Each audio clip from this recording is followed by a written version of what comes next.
Good morning class. कैसे हैं आप सभी लोग।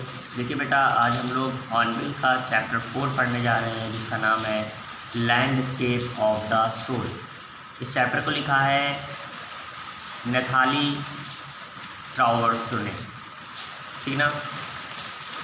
तो ये ट्रावर्सो जो है, जिनका नाम नैथाली है, तो नैथाली ट्रावर्सो क्या है, ये एक ऐसी पोएट है जो कंपेयर करती हैं चाइनीज़ और यूरोपियन जो आर्ट होती है, जो पेंटिंग होती है, इसको कंपेयर करती हैं और ये बताती हैं कि हम लोग ह्यूमन बींग्स कैसे हम लोग को रहना चाहिए, कैसे मानव को रहना चाहिए। तो इनका कुछ ऐसा ही काम है। तो ये इन्होंने एक बहुत प्यारी सी स्टोरी लिखी है, चाइनीज़ वाली भी और यूरोपियन वाली भी, फिर उन दोनों का कंपेयर किया है। काफ़ी अच्छी स्टोरी है, ठीक है ना। समझना बहुत ही अच्छा लगेगा। तो आइए सबसे पहले समझते हैं कि चैप्टर का नेम क्या है। तो देखिए, लैंडस्केप मीन्स होता है दृश्य होता है, कोई भी बहुत ही प्यारा सी जगह जहाँ पे पहाड़ हो। आर्ट में आप लोग बनाते हैं अधिकतर लैंडस्केप, जहाँ सीनरी जिसको आप बोलते हैं, इसमें आप पहाड़, नदियाँ, झील, सारी चीज़ें होती हैं। और सोल मीन्स होता है आत्मा। क्या होता है? आत्मा। तो एक आत्मा का क्या है, एक लैंडस्केप है, एक जगह है जहाँ पर जो सीनरी ऐसा है। इस कहानी को लिखा है नैथाली ट्रावर्सो, ठीक है ना। तो आइए शुरू करते हैं। बारिश काफ़ी ज़्यादा तेज़ हो रही है। देखिए, यहाँ पे लिखा है a wonderful old tale is about the painter who Daozi who lived in the 8th century। ये एक a wonderful old tale means होता है कहानी, ओल्ड मीन्स पुराना। एक पुरानी कहानी है जो बहुत ज़्यादा वंडरफुल है, जो बताई गई, किसके बारे में बताई गई है? अबाउट द पेंटर, एक पेंटर के बारे में बताई गई है, जिनका नाम है हू डोजी के बारे में।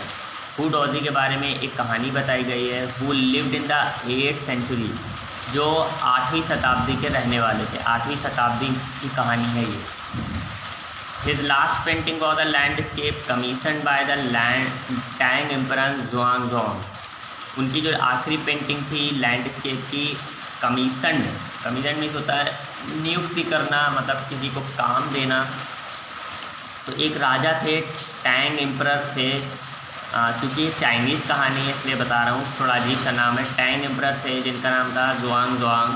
तो जुआनजोंग ने क्या किया था, जो आपके हू डोजी थे उनको रखा था कि वो एक क्या बनाए, एक पेंटिंग बनाए, to decorate a palace wall यानी जो महल की दीवार है उसको डेकोरेट करने के लिए। The master had hidden his work behind a screen so only the emperor would see. जो मास्टर था, मास्टर कौन? जो पेंटर था, उसने जो है अपने काम को छुपा के रखा हुआ था, हिडन करके रखा हुआ था बिहाइंड अ स्क्रीन, एक स्क्रीन के पीछे। और वो केवल एम्परर को ही दिखाना चाहता था, वो चाहता था केवल एम्परर इसकी पेंटिंग को देखें।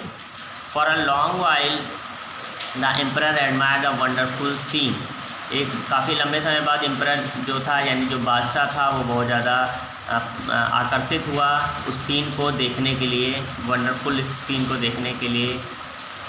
तो डिस्कवरिंग फॉरेस्ट, वहाँ पे उसमें क्या क्या चीज़ें थी वो बताई जा रही हैं कि उसमें, उस पेंटिंग में जंगल थे, ऊंचे ऊंचे पहाड़ थे, वाटरफॉल, झरने थे, clouds floating in the immense sky, बहुत विस्तृत आसमान में जो है वो बादल तैर रहे थे, फ्लोट कर रहे थे। मैन और वुमेन, हिली पाथ, जो आदमी थे और बहुत ज़्यादा हिली पाथ थे उस सीढ़ी में। मतलब हिली पाथ का मतलब है पहाड़ी रास्ते थे। बर्ड्स थी इन फ्लाइट, जो कुछ पक्षी थे जो उड़ रहे थे। तो इस पर जो है, जो पेंटर है वो कहता है लुक शायर, सेट द पेंटर कहता है लुक शायर, मतलब सर देखिए, इन द केव, इस केव में, at the foot of the mountain dwell in a spirit. वो बताता है, जो पेंटर होता है वो ये कहता है कि सर, मतलब राजा से कहता है कि सर इस केव में होता है गुफा। क्या होता है? गुफा। वो कहता है केव में, जहाँ पर इसके फुट पर, eight the foot of the mountain जो यानी कि जो पहाड़ है उसके पैरों के पास एक क्या है, गुफा है। और ये गुफा किसकी है? ड्वेल्स अ स्पिरिट मीन्स होता है आत्मा, ठीक है ना। ये कहता है कि इस पेंटिंग के अंदर जो है, इस पेंटिंग के अंदर एक पहाड़ वहाड़ बनी है, उसी में जो है एक गुफा है। और ये पेंटर कहता है, राजा को दिखाते दिखाते कहता है कि इस पहाड़ के पास के नीचे जो है एक गुफा है, और इस गुफा में कौन रहता है, कौन ड्वेल्स करता है। ड्वेल्स में होता है रहना, निवास करना। तो ये गुफा किसकी है, एक आत्मा की है, मतलब एक आप ये बोल सकते हैं भूत की है ना। The painter clap his hand, फिर पेंटर जो है अपने क्लैप करता है, अपने हाथों से ताली बजाता है। And the entrance to the cave open, और जो केव यानी जो गुफा का जो दरवाज़ा था, एंट्रेंस था, वो खुल जाता है। देखिए बेटा, जो पेंटर है वो इतना अच्छा मतलब बनाता है पेंटिंग को, वो कि वो इमेजिन करता है ना, तो वही अंदर उसके होने भी लगता है। तो वो राजा से कहता है कि चलिए हम आपको इस पेंटिंग के अंदर का सारा दृश्य दिखाते हैं। तो वो ताली बजाता है, तो जो गुफा होती है उसका बाहर का दरवाज़ा जो है वो क्या हो जाता है, खुल जाता है ना। तो ये एक चाइनीज़ स्टोरी है, एक फैबल्स है, जो मतलब पता नहीं सच है या झूठ है, वैसे झूठ ही है, लेकिन जो है जैसे दंत कथाएँ होती हैं उसी टाइप्स की ये सारी चीज़ें हैं। तो इसमें कुछ वैसी बात नहीं है, कोई भूत नहीं है, कोई आत्मा नहीं है, कोई ऐसा चीज़ नहीं है। तो जो है पेंटर जो है वो अपने हाथों से क्लैप करता है, और जो केव होती है यानी जो गुफा होती है उसका एंट्रेंस यानी कि उसका जो दरवाज़ा होता है वो खुल जाता है। The inside is splendid beyond anything word can convey. The inside is splendid, जो अंदर जो था, मतलब गुफा के अंदर जो है काफ़ी ज़्यादा स्प्लेंडेड था, काफ़ी ज़्यादा मतलब स्प्लेंडेड में होता है बहुत ही ज़्यादा मन भावुक चीज़ की, मतलब कि बहुत जिसको देख के बड़ा अच्छा लगे, मन प्रसन्न हो जाए, शानदार मतलब तरीका जिसको बोलते हैं। तो गुफा के अंदर बहुत ज़्यादा गुफा जो है अंदर से बहुत ज़्यादा शानदार थी। Beyond anything words can convey, मतलब शब्द भी जो है उसके परे नहीं थे, मतलब शब्द भी कम थे, इतनी अच्छी गुफा थी अंदर। फिर क्या होता है कि please let me show your majesty the way. जो पेंटर होता है वो कहता है कि मुझे जो है दिखाने दो, है ना, इसका रास्ता मुझे दिखाने दो, मैं आपको दिखाता हूँ कि कैसा है। राजा से बोलता है। The painter enter the cave, painter जो है वो गुफा के अंदर चला जाता है, इंटर कर जाता है। अब आप समझ रहे होंगे कि सीनरी बनी कहाँ पर है, दीवार पे बनी हुई है, और वो इतना अच्छा इमेजिन करता है ना पेंटर कि वो अंदर चला जाता है उस पेंटिंग के, मतलब बाहर खड़े खड़े फिर कहाँ चला जाता है, पेंटिंग के अंदर घुस जाता है ना, और फिर अंदर घुस के कहाँ घुस जाता है, कहाँ पर अंदर चला जाता है, केव में चला जाता है। But the entrance close behind him, लेकिन जो एंट्रेंस होता है यानी जो दरवाज़ा होता है उसका वो तुरंत बंद हो जाता है।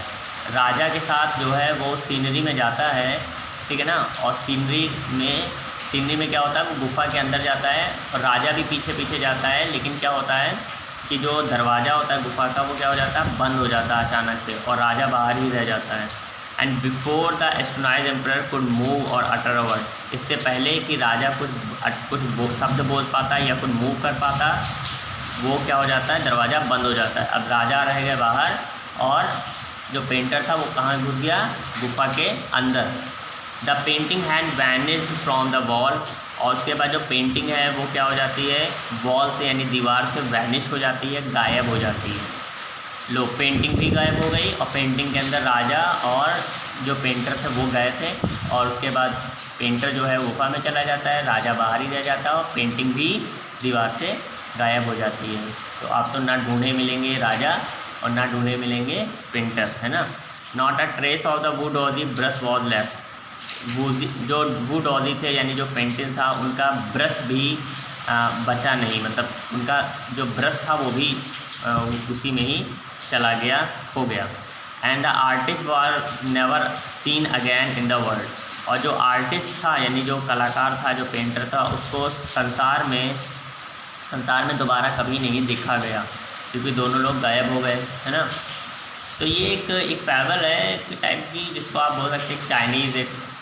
अब सही बात थोड़ी ना हो सकती, ऐसा थोड़ी ना हो सकता कि पेंटिंग के अंदर आप चले जाएंगे और गायब हो जाएगी, आप ताली बजाएंगे, ठीक है। इतना अच्छा इमेजिन नहीं किया जा सकता है ना, लेकिन चाइनीज़ एक मैथोलॉजी ऐसा मानती है कि अगर आप कोई भी चीज़ एकदम इमेजिन एकदम सच्चे दिल से मान के करें तो ऐसा होने लगता है। ठीक है, तो आगे का पार्ट हम लोग कल पढ़ेंगे। आज के लिए इतना ही। Okay, good day.